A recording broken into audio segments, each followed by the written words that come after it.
कृष्ण। जय श्री हरि। संगीता धर्म सागर चैनल में आप सभी भक्तों का दिल से स्वागत है।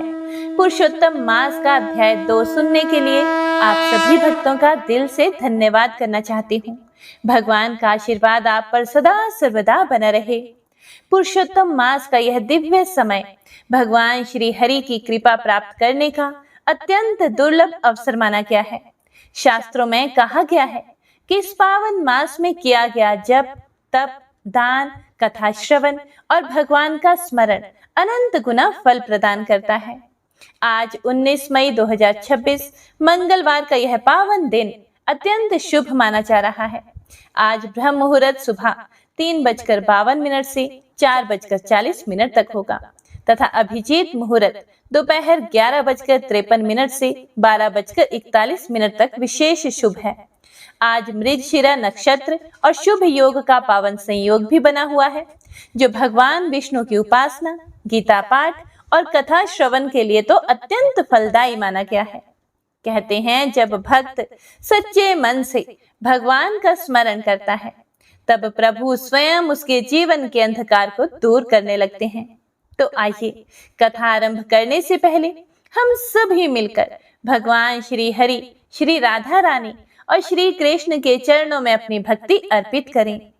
हे नंदलाल, हे श्री कृष्ण, हे दीन बंधो, हे भक्तों के दुख हरने वाले प्रभु, जैसे आपने गजराज को ग्राह से बचाया, द्रौपदी की लाज रखी, सुदामा की दरिद्रता दूर की और अधिक मास को पुरुषोत्तम मास बनाकर संसार में सम्मान दिया, वैसे ही हम सभी भक्तों पर भी अपनी कृपा बनाए रखिए।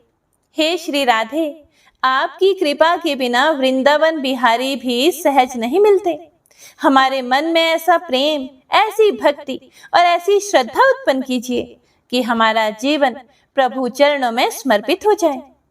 हे प्रिय भक्तों, आज की इस दिव्य प्रस्तुति में आप सुनेंगे पुरुषोत्तम मास महात्म्य का 3रा अध्याय, श्री राधा कृपा कटाक्ष स्तोत्र, श्री कृष्ण चालीसा, श्रीमद् भगवद गीता का 15वां अध्याय और कनक धारा स्तोत्र। हे प्रिय भक्तों, श्रीमद् भगवद गीता का 15वां अध्याय स्वयं भगवान श्री कृष्ण के पुरुषोत्तम स्वरूप का वर्णन करता है। अधिक मास में इसका श्रवण करने से मन पवित्र होता है, अनेक पाप नष्ट होते हैं और भक्त को श्री हरि के चरणों में अटूट भक्ति प्राप्त होती है। इसीलिए आज की कथा और स्तुति को अंत तक अवश्य सुनिए, क्योंकि भगवान का नाम और गीता का ज्ञान जीवन को बदलने की शक्ति रखता है। तो आइए भक्ति और श्रद्धा के साथ कथा का शुभारंभ करें। जय श्री कृष्ण, जय श्री गणेश। हे प्रिय भक्तों, पिछला अध्याय अर्थात दूसरे अध्याय में हमने सुना कि नैमिषारण्य में इकट्ठे हुए ऋषि मुनियों ने सूत जी महाराज से पुरुषोत्तम मास की दिव्य महिमा के विषय में प्रश्न किया। तब सूत जी ने बताया कि यह वही पवित्र कथा है जिसे देव ऋषि नारद जी ने भगवान नारायण से पूछा था। भगवान नारायण ने कहा कि पुरुषोत्तम मास की महिमा अत्यंत गुप्त, पुण्यदायक और भक्तों को भगवान की कृपा प्रदान करने वाली है। इस मास में किया गया जप, तप, दान, स्नान, दीपदान, कथा श्रवण और भगवान विष्णु का स्मरण अनंत पुण्य देने वाला होता है। इसी अध्याय में यह संकेत भी मिला कि एक समय ऐसा आया जब अधिक मास को कोई सम्मान नहीं मिलता था। सभी लोग उसे तुच्छ समझते थे और मल मास कहकर उसका अपमान करते थे। तब दुखी होकर वह भगवान विष्णु की शरण में गया। तो आगे की कथा में उसी अधिक मास की करुण पुकार और भगवान की असीम कृपा का अद्भुत वर्णन सुनने को मिलेगा। तो आइए सुनते हैं पुरुषोत्तम मास अध्याय 3। ऋषि मुनियों ने विनम्र होकर कहा, हे महाभाग सूत जी, भगवान नारायण ने देव ऋषि नारद जी से जो पवित्र और कल्याणकारी वचन कहे थे, कृपया करके उन्हें विस्तार से हमें सुनाइए। हम सब उस दिव्य कथा को सुनने के लिए अत्यंत उत्सुक हैं। फिर सूत जी बोले, हे श्रेष्ठ ब्राह्मणों, भगवान नारायण ने नारद जी से जो दिव्य बातें कही थी, अब मैं उन्हें उसी प्रकार सुनाता हूँ जैसे मैंने अपने गुरुजनों से सुनी है। आप सभी श्रद्धा और एकाग्र मन से सुनिए। भगवान नारायण बोले, हे नारद, बहुत समय पहले भगवान श्री कृष्ण ने धर्मराज युधिष्ठिर से जो गुप्त और महान कथा कही थी वही अब मैं तुम्हें सुनाता हूँ। एक समय की बात है। धर्मप्रिय राजा युधिष्ठिर अपने भाइयों सहित दुर्योधन और उसके भाइयों के छल में फंस गए। दुर्योधन ने कपट पूर्वक जुए का खेल रचाया। उस द्युत सभा में धर्मराज युधिष्ठिर अपना राज्य, धन संपत्ति और सब कुछ हार गए। और इतना ही नहीं, सबके सामने दुष्ट दुशासन ने महारानी द्रौपदी का अपमान भी किया। उसने द्रौपदी के बाल पकड़कर उन्हें सभा में घसीटा और उनके वस्त्र उतारने का प्रयास किया। उस समय सभा में बैठे बड़े बड़े योद्धा और ज्ञानी लोग मौन बने रहे। द्रौपदी ने जब सभी ओर से निराश होकर सच्चे मन से भगवान श्री कृष्ण को पुकारा, तब भक्त वत्सल भगवान ने उनकी लाज बचाई और उनके वस्त्रों की रक्षा की। उस घटना के बाद पांडवों को अपना राज्य छोड़कर वनवास के लिए जाना पड़ा। वे काम्यक वन में रहने लगे। वन का जीवन अत्यंत कठिन था। पांडव जंगल के फल, कंदमूल और जड़ी बूटियां खाकर जीवन बिताते थे। कभी धूप, कभी वर्षा तो कभी ठंडी हवाओं का सामना करते हुए वे बड़ी कठिनाइयों से समय व्यतीत करते थे। धीरे धीरे उनके शरीर भी दुर्बल हो गए। उनके वस्त्र साधारण हो गए, बाल और दाढ़ी भी बढ़ गई। राजसी वैभव समाप्त हो चुका था। द्रौपदी भी दुख और कष्टों से घिरी हुई थी।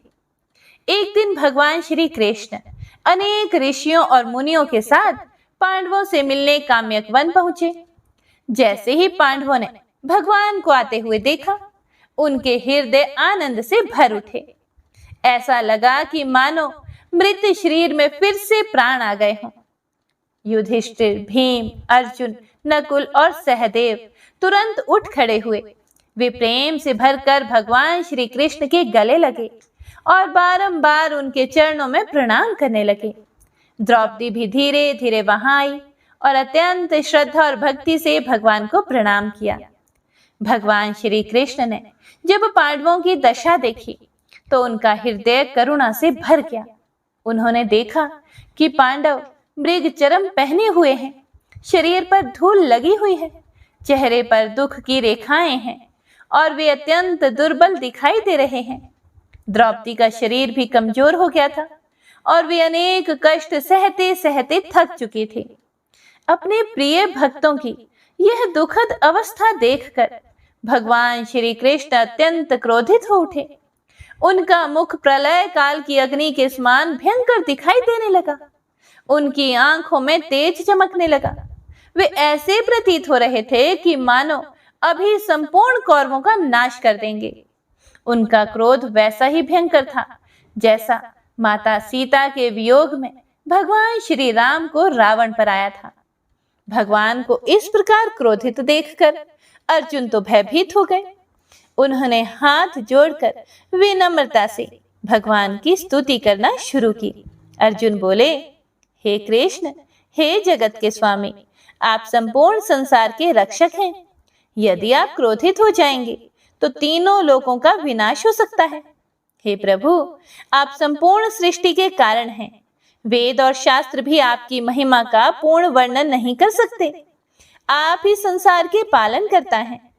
एक मनुष्य के अपराध के कारण संपूर्ण संसार का नाश करना उचित नहीं है। जैसे कोई व्यक्ति कुछ मच्छरों को मारने के लिए अपना घर नहीं जलाता, वैसे ही आप भी अपने क्रोध को शांत कीजिए। हे दयालु प्रभु, आपके क्रोध से संपूर्ण जगत कांप उठता है। इसीलिए कृपया करके अपने भक्तों पर दया कीजिए। अर्जुन की विनम्र प्रार्थना सुनकर भगवान श्री कृष्ण का क्रोध धीरे धीरे शांत हो गया। उनका मुख फिर से चंद्रमा की तरह शीतल और प्रसन्न दिखाई देने लगा। भगवान को शांत देखकर पांडवों ने राहत की सांस ली। सभी ने अत्यंत प्रेम और श्रद्धा से भगवान की पूजा की। उन्होंने जंगल में उपलब्ध फल, कंदमूल और वन के अन्य पदार्थ भगवान को अर्पित किए। इसके बाद अर्जुन ने अत्यंत विनम्र होकर भगवान से एक गुप्त प्रश्न पूछा। भगवान श्री कृष्ण ने पांडवों और व्रत धारण करने वाली द्रौपदी को धैर्य देते हुए कहा, हे अर्जुन, तुमने बहुत ही गुप्त और दुर्लभ प्रश्न पूछा है। यह ऐसा रहस्य है जिसे बड़े बड़े ऋषि और मुनि भी नहीं जानते, लेकिन तुम मेरे प्रिय मित्र और भक्त हो, इसीलिए मैं तुम्हें यह रहस्य बताता हूँ। संसार में जो 12 महीने हैं, दिन और रात हैं, पक्ष हैं, घड़ी, पहर, ऋतुएं, वर्ष, युग, नदियां, समुद्र, तालाब, कुएं, वृक्ष, लताएं, औषधियां, नगर, गांव और पर्वत हैं। इन सब के अपने अपने देवता होते हैं। उन्हीं देवताओं के कारण वे सम्मान और पूजा प्राप्त करते हैं। हे अर्जुन, एक समय एक अतिरिक्त मास उत्पन्न हुआ, क्योंकि उसमें सूर्य की संक्रांति नहीं होती थी, इसीलिए लोग उसे अशुभ कहने लगे। सभी लोग उसका तिरस्कार करते हुए उसे मलमास कहने लगे। लोग कहते थे कि यह मास किसी शुभ कार्य के योग्य नहीं है। इसमें विवाह, यज्ञ, गृह प्रवेश और अन्य मांगलिक कार्य नहीं किए जाते। यह सब सुनकर वह अधिक मास अत्यंत दुखी हो गया। उसे लगा कि संसार में उसका कोई सम्मान नहीं है। वह अपमान और दुख से टूट गया।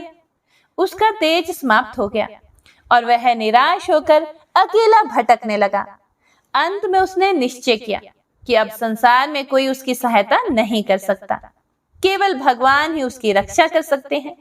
ऐसा सोचकर वह भगवान विष्णु की शरण में वैकुंठ धाम पहुंचा। वहां उसने भगवान पुरुषोत्तम विष्णु को दिव्य सिंहासन पर विराजमान देखा। वह सिंहासन अनमोल रत्नों से सुशोभित था। भगवान का तेज करोड़ों सूर्यों के समान चमक रहा था। भगवान के दर्शन करते ही अधिक मास भूमि पर साष्टांग दंडवत होकर गिर पड़ा। उसकी आंखों से आंसुओं की धारा बहने लगी। दुख से उसका गला भर आया और वह कांपती हुई वाणी में भगवान से अपनी पीड़ा कहने लगा।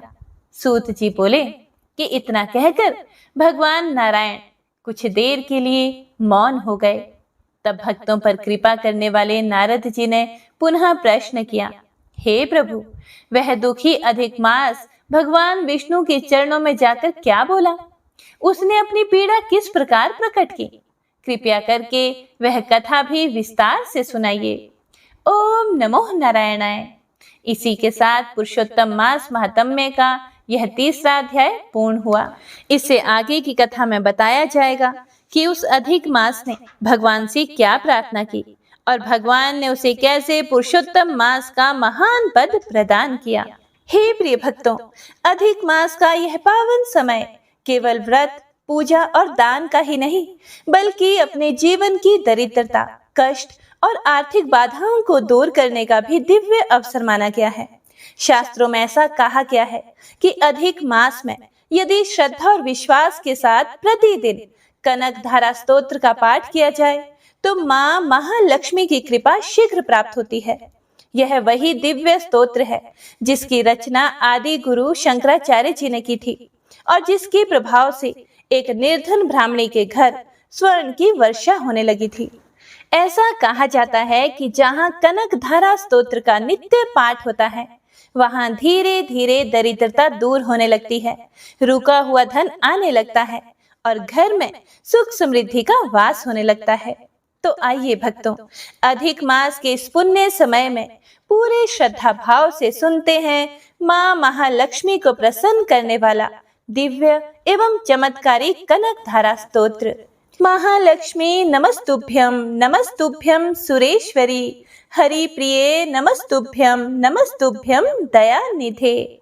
हे महालक्ष्मी, हे सुरों की ईश्वरी, आपको नमस्कार है। हे विष्णु प्रिया, हे दया की सागर, आपको बारंबार नमस्कार है।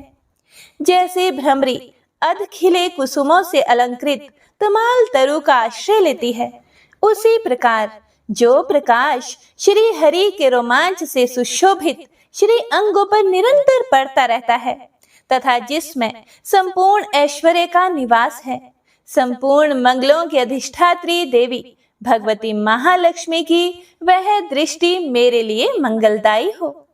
जैसे भ्रमरी महान कमल दल पर मंडराती रहती है, उसी प्रकार जो श्री हरि के मुखारविंद की ओर बराबर प्रेम पूर्वक जाती है और लज्जा के कारण लौट आती है, समुद्र कन्या लक्ष्मी की वह मनोहर मुग्ध दृष्टिमाला मुझे धन संपत्ति प्रदान करे, जो संपूर्ण देवताओं के अधिपति इंद्र के पद का वैभव विलास देने में समर्थ है। मधुहंता श्री हरि को भी अधिकाधिक आनंद प्रदान करने वाली है तथा जो नील कमल के भीतरी भाग के समान मनोहर जान पड़ती है। उन लक्ष्मी जी के अध खुले नेत्रों की दृष्टि क्षण भर के लिए मुझ पर थोड़ी सी अवश्य पड़े।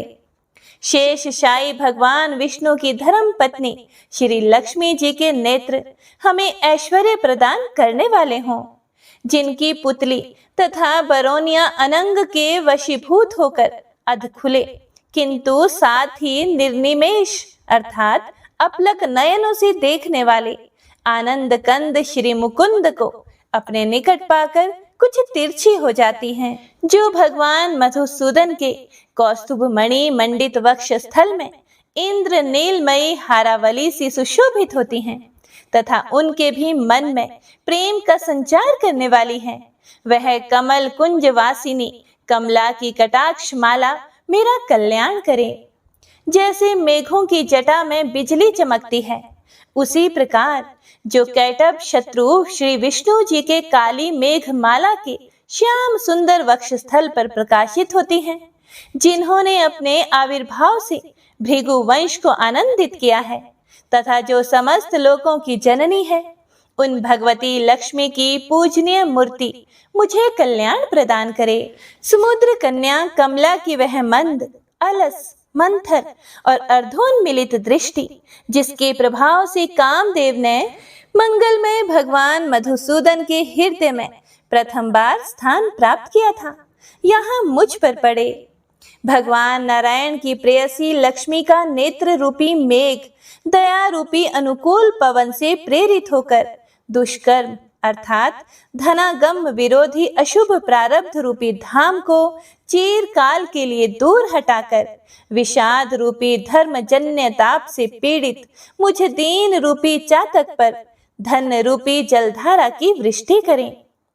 विशिष्ट बुद्धि वाले मनुष्य जिनके प्रीति पात्र होकर जिस दया दृष्टि के प्रभाव से स्वर्ग पद को सहज ही प्राप्त कर लेते हैं, पद्मासना पद्मा की वह विकसित कमल गर्भ के समान कांतिमय दृष्टि मुझे मनोवांछित पुष्टि प्रदान करें। जो सृष्टि लीला के समय वाग देवता अर्थात ब्रह्म शक्ति सरस्वती के रूप में विराजमान होती हैं तथा प्रलय लीला के काल में शाकंभरी अर्थात भगवती दुर्गा अथवा चंद्रशेखर वल्लभा पार्वती अर्थात रुद्र शक्ति के रूप में अवस्थित होती हैं। त्रिभुवन के एकमात्र पिता भगवान नारायण की उन नित्य यौवना प्रेयसी श्री लक्ष्मी जी को नमस्कार है। हे माता, शुभ कर्मों का फल देने वाली श्रुति के रूप में आपको प्रणाम है। रमणीय गुणों की सिंधु रूपा रति के रूप में आपको नमस्कार है। कमल वन में निवास करने वाली शक्ति स्वरूपा लक्ष्मी को नमस्कार है तथा पुष्टि रूपा पुरुषोत्तम प्रिया को नमस्कार है। कमल वंदना कमला को नमस्कार है। क्षीर सिंधु सभ्यता श्री देवी को नमस्कार है। चंद्रमा और सुधा की सगी बहन को नमस्कार है। भगवान नारायण की वल्लभा को नमस्कार है। कमल सदृश नेत्रों वाली माननीय माँ, आपके चरणों में किए गए प्रणाम संपत्ति प्रदान करने वाले, संपूर्ण इंद्रियों को आनंद देने वाले, साम्राज्य देने में समर्थ और सारे पापों को हर लेने के लिए सर्वथा तत्पर हैं। वे सदा मुझे ही अवलंबन दे अर्थात मुझे ही आपकी चरण वंदना का शुभ अवसर सदा प्राप्त होता रहे। जिनके कृपा कटाक्ष के लिए की गई उपासना उपासक के लिए संपूर्ण मनोरथों और संपत्तियों का विस्तार करती है। श्री हरि की हृदयेश्वरी उन्हीं आप लक्ष्मी देवी का मैं मन, वाणी और शरीर से भजन करती हूँ।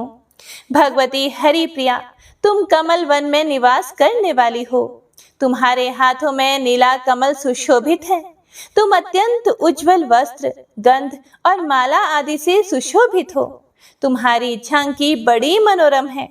त्रिभुवन का ऐश्वर्य प्रदान करने वाली हे देवी, मुझ पर प्रसन्न हो जाओ।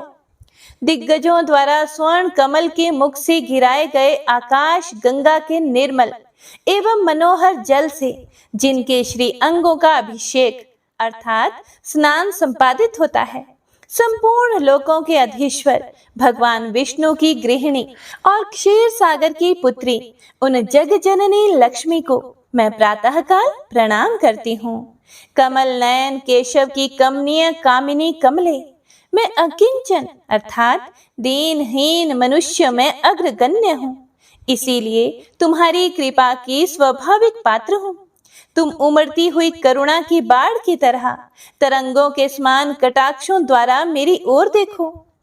जो मनुष्य इन स्तुतियों द्वारा प्रतिदिन वेद त्रयी स्वरूपा त्रिभुवन जननी भगवती लक्ष्मी की स्तुति करते हैं, वे इस भूतल पर महान गुणवान और अत्यंत सौभाग्यशाली होते हैं तथा विद्वान पुरुष भी उनके मनोभावों को जानने के लिए उत्सुक रहते हैं।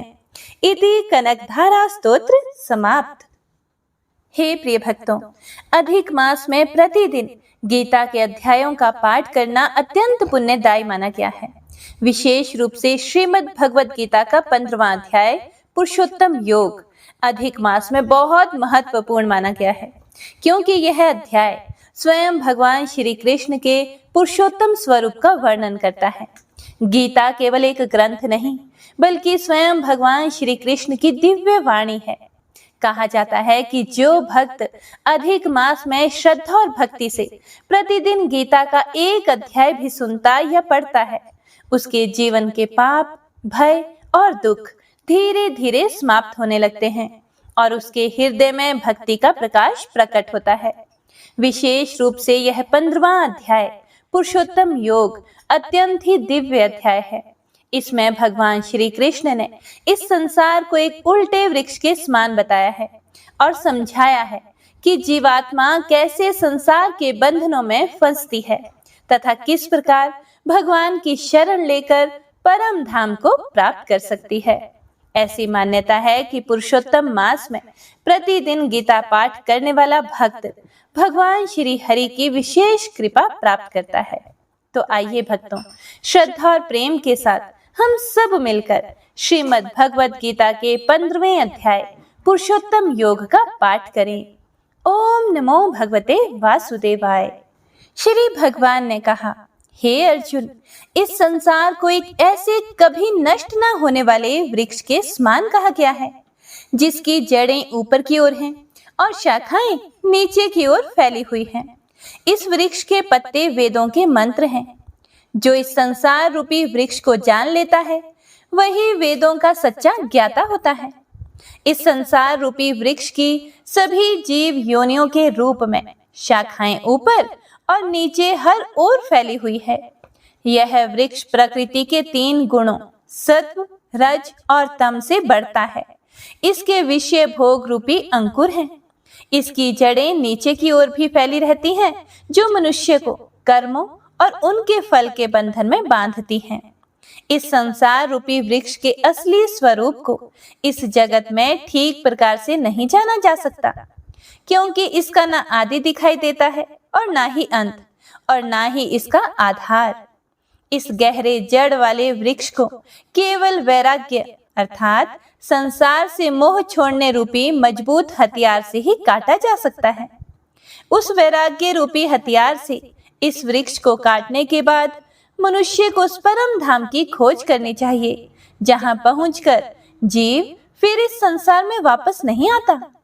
फिर उसे उसी परमात्मा की शरण में जाना चाहिए, जिससे इस संसार रूपी वृक्ष की उत्पत्ति हुई है।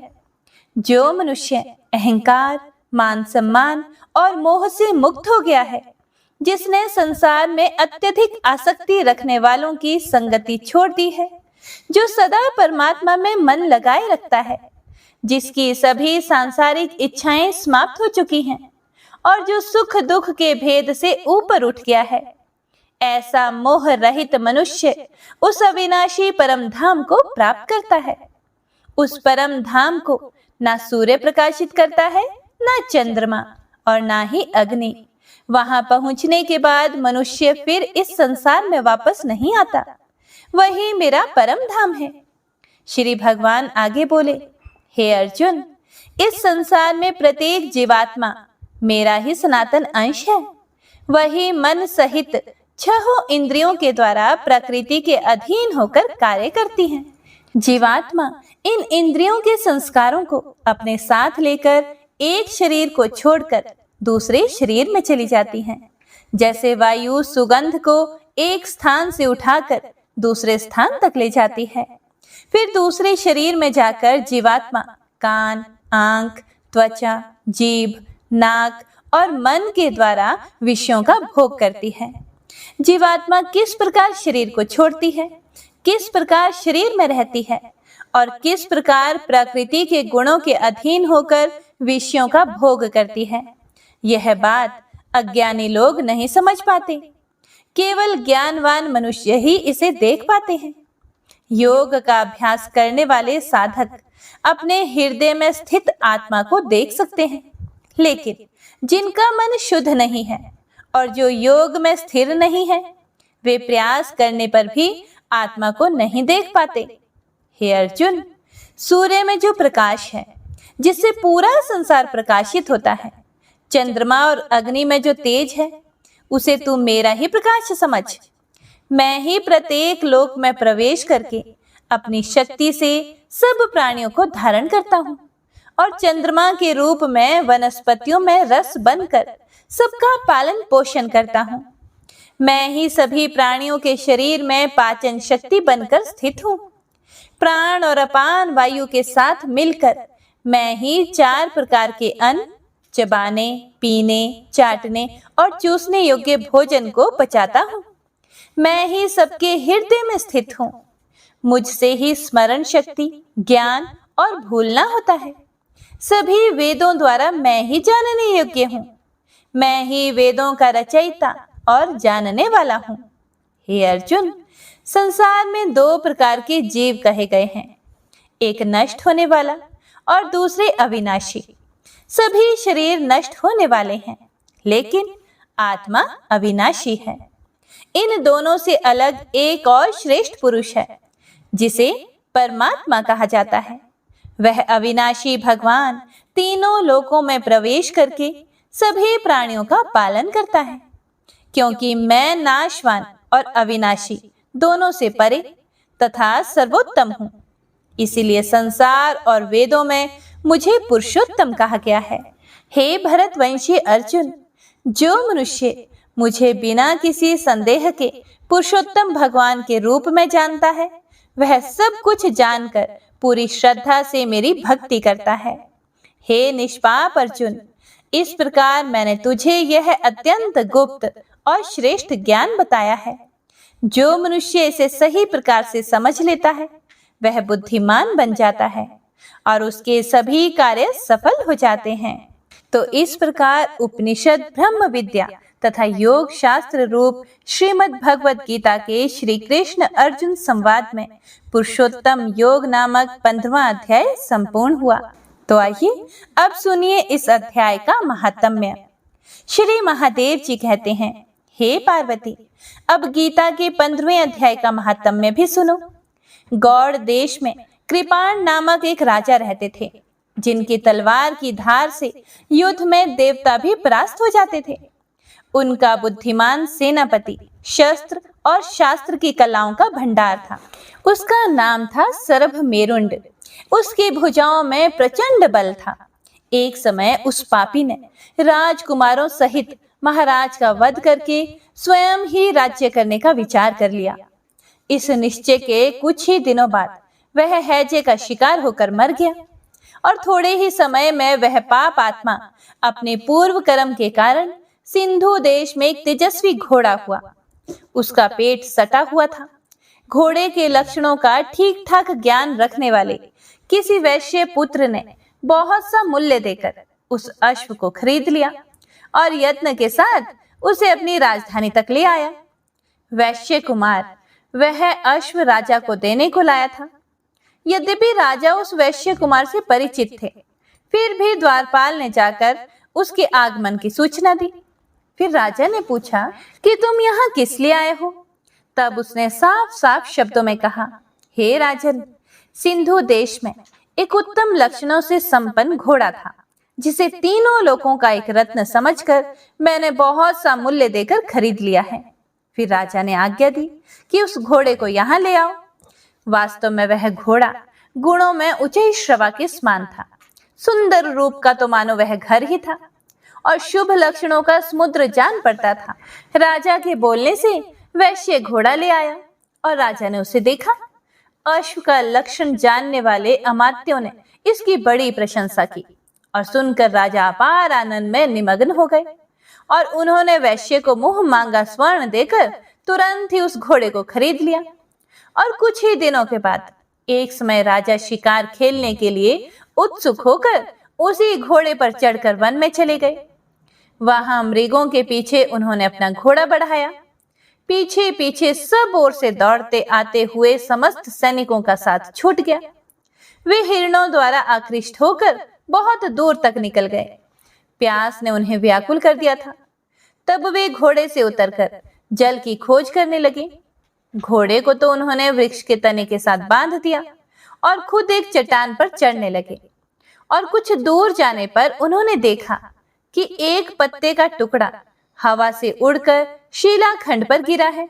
उसमें गीता के 15वें अध्याय का आधा श्लोक लिखा हुआ था। राजा फिर उसे पढ़ने लगा। उनके मुख से गीता के अक्षर सुनकर घोड़ा तुरंत गिर पड़ा और घोड़े के शरीर को छोड़कर तुरंत ही दिव्य विमान पर बैठकर वह स्वर्ग लोक को चला गया। हे प्रिय भक्तों, उसके बाद राजा ने पहाड़ पर चढ़कर एक उत्तम आश्रम देखा, जहां नागकेशर, केले, आम और नारियल के वृक्ष लहलहा रहे थे। आश्रम के अंदर एक ब्राह्मण बैठे हुए थे, जो संसार की वासनाओं से मुक्त थे। राजा ने उन्हें प्रणाम करके बड़े ही भक्ति भाव से पूछा, हे ब्राह्मण जी, मेरा घोड़ा अभी अभी स्वर्ग को चला गया है, उसमें क्या कारण है? राजा की बात सुनकर त्रिकालदर्शी, मंत्रवेत्ता और महापुरुषों में श्रेष्ठ विष्णु शर्मा नामक ब्राह्मण ने कहा, हे राजन, पूर्व काल में तुम्हारे यहाँ जो सरभमेरुंड नामक सेनापति था, वह तुम्हें पुत्रों सहित मारकर स्वयं राज्य हड़प लेने को तैयार हुआ था। इसी बीच में हैजे का शिकार होकर वह मृत्यु को प्राप्त हो गया। उसके बाद वह उसी पाप से घोड़ा हुआ था और यहीं कहीं गीता के 15वें अध्याय का आधा श्लोक लिखा मिल गया था। उसे ही तुम बांचने लगे, सुनाने लगे। उसी को तुम्हारे मुख से सुनकर वह घोड़ा स्वर्ग को प्राप्त हुआ। उसके बाद राजा के सैनिक उन्हें ढूंढते हुए वहां तक आ पहुंचे। उन सब के साथ ब्राह्मण को प्रणाम करके राजा प्रसन्नता पूर्वक वहां से चले गए और गीता के 15वें अध्याय के श्लोकाक्षरों से अंकित उसी पत्र को बांझ बांझ कर प्रसन्न होने लगे। उनके नेत्र हर्ष से खिल उठे थे। घर आकर उन्होंने मंत्रविक्ता मंत्रियों के साथ अपने पुत्र सिंहबल को राज्य सिंहासन पर अभिषिक्त किया और स्वयं राजा प्रतिदिन भगवत गीता का अध्याय 15 पढ़ने लगे और अंततः वे भी भगवान के धाम लौट गए। यह बहुत ही शक्तिशाली अध्याय है। भगवत गीता के अध्याय 15 की जय। हे प्रिय भक्तों, तो आइए अब सुनिए राधा कृपा कटाक्ष स्तोत्र। मुनीन्द्र वृंद वंदिते त्रिलोक शोक हारिणी प्रसन्न वक्त्र पंकजे निकुंज भूविलासिनी व्रजेन्द्र भानुनंदिनी व्रजेन्द्र सोनु संगते कदा करिष्यसे हमां कृपा कटाक्ष भाजनम्। अशोक वृक्ष वल्लरी वितान मंडप स्थिते प्रवाल बाल पल्लव प्रभारुणांध्रि कोमले वराभय स्फुरत् करे प्रभूत संपदालये कदा करिष्यसे हमां कृपा कटाक्ष भाजनम्। अनंगरंग मंगल प्रसंग भंगुर्भ्रुवां सविभ्रमं ससंभ्रमं दृगंत बाणपातनै निरन्तरं वशीकृता प्रतीत नंदनंदने कदा करिष्यसे हमां कृपा कटाक्ष भाजनम्। तडित् सुवर्ण चम्पक प्रदीप्त गौरविग्रहे मुखा प्रभा परास्त कोटि शारदेन्दुमण्डले विचित्र चित्र संचर चकोर शावलोचने कदा करिष्यसि मां कृपा कटाक्ष भाजनम्। मदोन्मदाति यौवने प्रमोदमानमण्डिते प्रियानुरागरञ्जिते कलाविलासपण्डिते अनन्यधन्यकुञ्जराज्यकामकेलिकोविदे कदा करिष्यसि मां कृपा कटाक्ष भाजनम्। अशेष हाव भावधीर हीरहार भूषिते प्रभूत शात कुंभ कुंभ कुंभि कुंभ सुस्तने प्रशस्त मंद हास्य चूर्ण पूर्ण सौख्य सागरे कदा करिष्यसि मां कृपा कटाक्ष भाजनम्। मृणालवाल वल्लरी तरंगरंग दोर्लते लताग्रलास्य लोलनीललोचनावलोकने ललल्लुलन्मिलन्मनोज्ञ मुग्ध मोहिनाश्रिते कदा करिष्यसि मां कृपा कटाक्ष भाजनम्। सुवर्णमालिकाञ्चित त्रिरेखकम्बुकण्ठगे त्रिसूत्रमङ्गली गुण त्रिरत्नदीप्तिदीधिते सलोलनीलकुन्तल प्रसूनगुच्छ गुम्फिते कदा करिष्यसि मां कृपा कटाक्ष भाजनम्।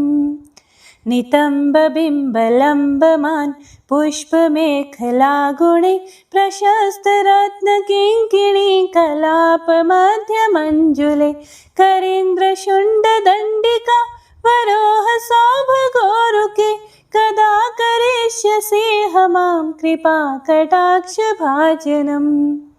अनेकमन्त्रनादमञ्जुनोपुरार्वस्खलत् समाजराजहंसवंश निक्वणाति गौरवे विलोल हेमवल्लरी विडम्बिचारुचङ्क्रमे कदा करिष्यसि मां कृपा कटाक्ष भाजनम्। अनन्तकोटि विष्णुलोक नम्र पद्मजार्चिते हिमाद्रिजा पुलोमजा विरिञ्चजा वरप्रदे अपार सिद्धिरिद्धि दिग्ध सप्तदाङ्गुले नखे कदा करिष्यसि मां कृपा कटाक्ष भाजनम्। मखेश्वरि क्रियेश्वरि स्वधेश्वरि सुरेश्वरि त्रिवेद भारतीश्वरि प्रमाणशासनेश्वरि रमेश्वरि क्षमेश्वरि प्रमोद काननेश्वरि व्रजेश्वरि व्रजाधिपे श्रीराधिके नमोऽस्तुते। इतीदमद्भुतं स्तवं निशम्य भानुनन्दिनी करोतु सन्ततं जनं कृपा कटाक्ष भाजनं भवेत् तदैव सञ्चिता त्रिरूपकर्मनाशनं लभेत् तदा व्रजेन्द्र सोनुमण्डल प्रवेशनम्। जय जय श्री राधे, जय श्री कृष्ण।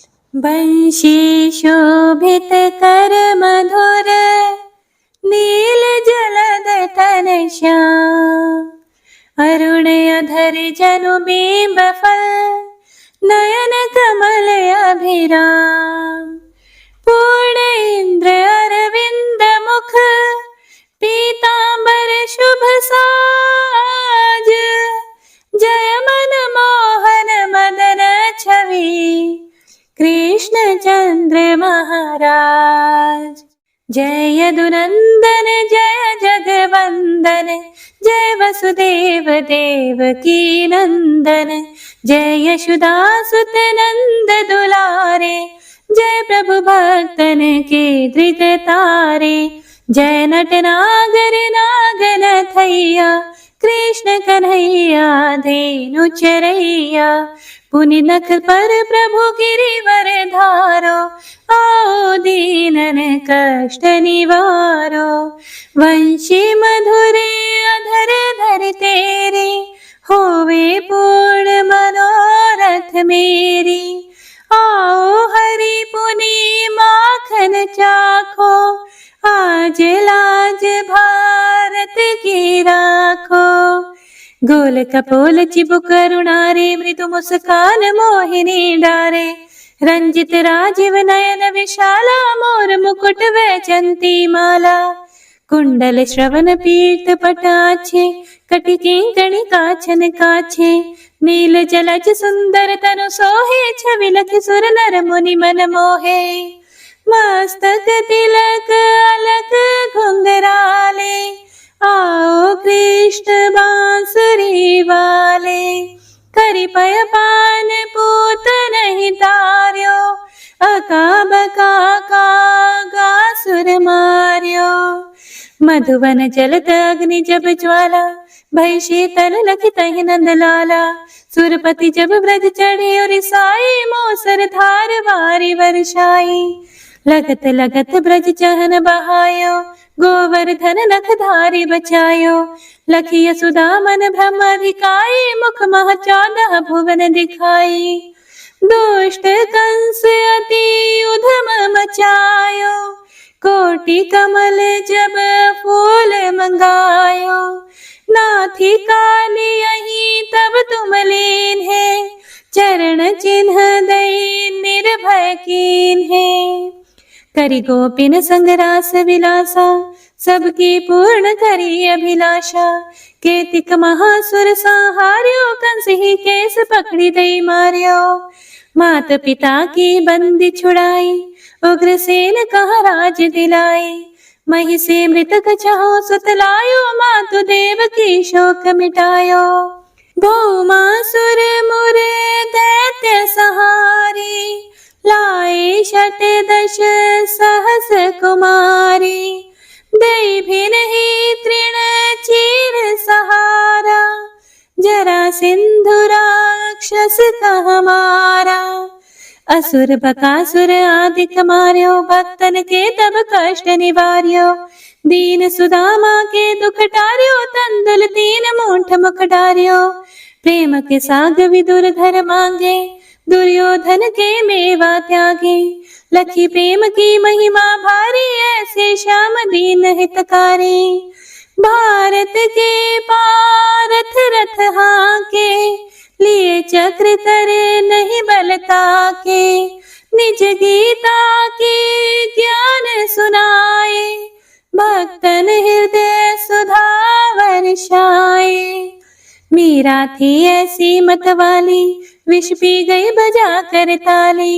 राणा भेजा सांप पिटारी, शालिग्राम बने बनवारी। निज माया तुम विधि दिखायो, उरते संशय सकल मिटायो। तब शत निंदा करि तत्काला, जीवन मुक्त भयो शिशुपाला। जब ही द्रौपदी टेर लगाई, दीनानाथ लाज अब जाई। तुरत ही वसन बने नंदलाला, बढ़े चीर भई अरि मोह काला। असनाथ के नाथ कन्हैया, डूबत भंवर बचावत नैया। सुंदर दास आसुर धारी, दया दृष्टि कीजे बनवारी। नाथ सकल मम कुमति निवारो, क्षमहु बेगी अपराध हमारो। खोलो पट अब दर्शन दीजिए, बोलो कृष्ण कन्हैया की जय। बोलो कृष्ण कन्हैया की जय। बोलो कृष्ण कन्हैया की जय। यह 40वां कृष्ण का पाठ करे उरधारी, अष्ट सिद्धि नवनिधि फल लहे पदारथ चारी। जय श्री कृष्ण। श्री तुलसी महारानी, करो विनय सिर नाए। जो मम हो संकट विकट, दीजे मात नशाए। नमो नमो तुलसी महारानी, महिमा मिट ना जाए बखानी। दियो विष्णु तुमको सन्माना, जग में छायो सुअश्य महाना। विष्णु प्रिया जय जयति भवानी, तिहु लोक की हो सुख खानी। भगवत पूजा कर जो कोई, बिना तुम्हारे सफल न होई। जिन घर तव नहीं होए निवासा, उस पर करी विष्णु नहीं बासा। करे सदा जो तव नित सुमिरन, ते ही के काज होए सब पूरन। कार्तिक मास महात्म तुम्हारा, ताको जानत सब संसारा। तब पूजन जो करे कुंवारी, पावे सुंदर वर सुकुमारी। करे जो पूजन नित्य प्रति नारी, सुख संपत्ति से होए सुखारी। वृद्धा नारी करे जो पूजन, मिले भक्ति होवे पुलकित मन। श्रद्धा से पूजे जो कोई, भवनिधि से तर जावे सोई। कथा भागवत यज्ञ करावे, तुम बिन नहीं सफलता पावे। छायो तब प्रताप जग भारी, ध्यावत तुम ही सकल चित धारी। तुम ही मात यंत्रन तंत्रन में, सकल काज सिद्धि होवे क्षण में। औषधि रूप आप हो माता, सब जग में तव यश विख्याता। देव ऋषि मुनियो तपधारी, करत सदा तव जय जयकारी। वेद पुरातन तव यश गाया, महिमा अगम पार नहीं पाया। नमो नमो जय जय सुख करनी, नमो नमो जय दुख निवारणी। नमो नमो सुख संपत्ति देनी, नमो नमो अघ काटन छेनी। नमो नमो भक्तन दुख हरनी, नमो नमो दुष्टन मद छेनी। नमो नमो भव पार उतारनी, नमो नमो परलोक सुधारनी। नमो नमो निज भक्त उबारनी, नमो नमो जन काज संवारनी। नमो नमो जय कुमति निशावनी, नमो नमो सब सुख उपजावनी। जयति जयति जय तुलसी माई, ध्याऊं तुमको शीश नवाई। निज जन जानी मोहि अपनाओ, बिगड़े कारज आप बनाओ। करूं विनय में मात तुम्हारी, पूर्ण आशा करहूं हमारी। शरण चरण कर जोर मनाऊं, निश दिन तेरे ही गुण गाऊं। करहूं माता बमो पर दाया, निर्मल होए सकल मम काया। मांगू मात ये बर दीजिए, सकल मनोरथ पूर्ण कीजिए। जानू नहीं कुछ नेम आचारा, क्षमहु मात अपराध हमारा। 12 मास करे जो पूजा, ता सम जग में और न दूजा। प्रथम ही गंगा जल मंगवावे, फिर सुंदर स्नान करावे। चंदन अक्षत पुष्प चढ़ावे, धूप दीप नैवेद्य लगावे। करे आचमन गंगा जल से, ध्यान करे हृदय निर्मल से। पाठ करे फिर चालीसा की, स्तुति करे मात तुलसा की। यह विधि पूजा करे हमेशा, ताके तन नहीं रहे कलेशा।